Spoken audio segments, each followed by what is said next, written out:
రాజీనామా చేయడం జరిగింది. మరి ఇంత పెద్ద అవస్థావస్థలు జరిగినటువంటి మన డిఎస్పీ మన రాష్ట్ర ఏపీ.9 న్యూస్ ఛానల్ని అందరూ కూడా చూస్తున్నారు. బట్ అయితే చాలామంది సబ్స్క్రైబ్ చేసుకోకుండా చూస్తున్నారు. దయచేసి మీరు సబ్స్క్రైబ్ చేసుకోండి. నేను మరిన్ని మంచి వార్తలు ఇచ్చేదానికి నా వంతు ప్రయత్నంగా నేను ఖచ్చితంగా చేస్తాను. అదేవిధంగా మీరు లైక్ చేసి హైప్ చేయండి. అదేవిధంగా కామెంట్ సెక్షన్లో మీరు కామెంట్ని తెలియచేయండి. దీనివల్ల ఏంటంటే మన ఛానల్ సంబంధించిన వీడియోస్ బూస్టప్ అయి ఇంకా మిగతా చాలామందికి కూడా తెలిసే అవకాశం ఉంది. కనుక మీరందరూ కూడా ఆదరించాలని చెప్పేసి కోరుతున్నాను. Thank you. నారా లోకేష్ నైతిక బాధ్యత ధర్మేంద్ర ప్రధాన్ లాగా వహించి రాజీనామా చేయాలా?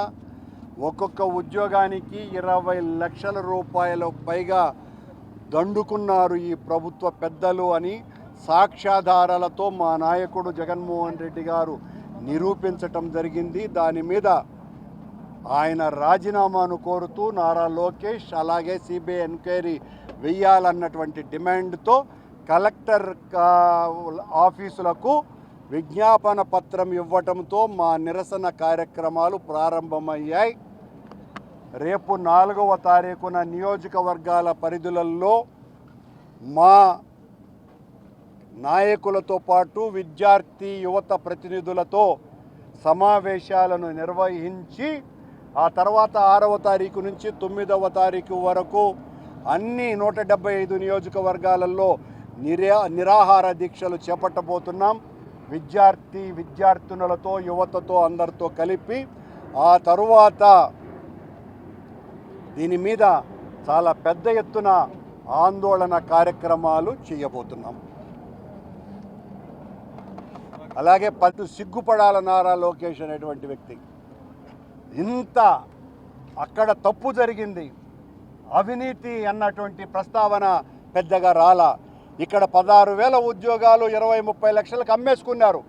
421 స్పోర్ట్స్ కోటా ఉద్యోగాలలో దొంగ సర్టిఫికెట్లు సృష్టించి క్రీడా సంఘాల అధిపతులు ఎవరురా అంటే కోన రవికుమార్ ఆముదాల వలస ఎమ్మెల్యే, ఆయన సాఫ్ట్ బాల్కి జూడోకి ఆ ఎంపీ నారా లోకేష్ గారి కో బ్రదర్ భరత్ ఒక జూడో సంస్థకి వాళ్ళు నాయకులు. ఆ 2 ఉద్యోగాలకు ఆ 2 స్పోర్ట్స్కు సంబంధించి దాదాపు 90 ఉద్యోగాలు ఇచ్చేసినారు. దొంగ సర్టిఫికెట్లు సృష్టించినారు. ఈ శాప్ చైర్మన్ అనే వ్యక్తి, ఆ రవినాయుడు అనే వ్యక్తి ఒక్కొక్కరి దగ్గర దాదాపు 30 లక్షలు వసూలు చేసే ఎన్ని తొందరలో బయటకు రావడా ఆధారాలతో నిరూపించబోతున్నాం. ఇంత దుర్మార్గంగా పోస్టులు అమ్ముకున్నటువంటి పరిస్థితులలో నారా లోకేష్ ఖచ్చితంగా ఆయన గారు రాజీనామా చేసి తమ నైతికను నిరూపించుకొని సిబిఐ ఎంక్వైరీ వేసి తాము తప్పు చేయకపోతే తప్పు చేయలేదు అని సిబిఐ నిర్ధారిస్తుంది. నిందితులైతే వాళ్లకు కఠినమైనటువంటి శిక్షలు విధించే విధంగా చట్టం తన చర్య తీసుకుంటుంది.